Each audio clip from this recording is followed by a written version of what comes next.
Well, here at home, this year got off to a striking start with lightning sparking firestorms all across the province of Alberta.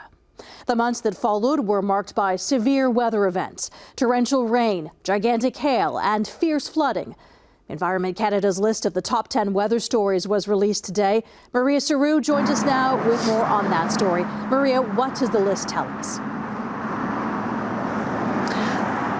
Hi, Taz. Experts say extreme weather is being fueled by the climate emergency, with Canada's landscape and people across the country paying the price. This is what climate change looks like, and it's not pretty.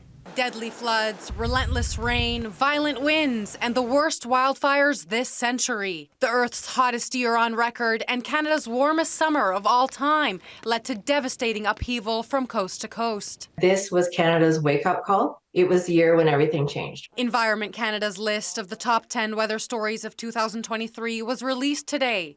Unprecedented wildfire devastation made the roundup. The fires came early, stayed late, were monster sizes, little guys that would just blossom overnight into a burning inferno. Nearly 200,000 people fled their homes as out-of-control blazes burned through communities, destroying residences, ecosystems, and air quality in their wake. They impacted almost all parts of the country, whereas in previous years, you'd have one part of the country really impacted, and then folks from the other side of the country would not be impacted, so they could come and help. Parts of Canada and the eastern United States remained cloaked in smog for weeks. Millions were urged to shelter indoors as Toronto registered the world's worst air quality, and the dangerous haze turned skylines apocalyptic orange. We see a major impacts on the people's health and the well-being and economic systems. It cannot be ignored what's going on. Historic rains and flooding in biblical proportions hit Nova Scotia in July.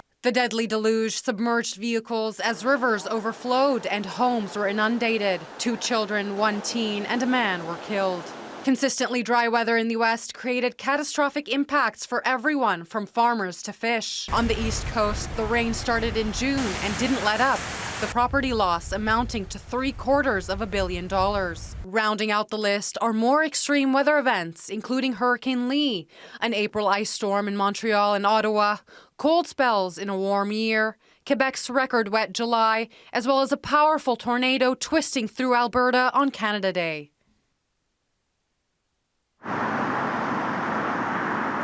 Taz, the experts I spoke with also say that the roadmaps to address the climate emergency exist, but the political will is missing.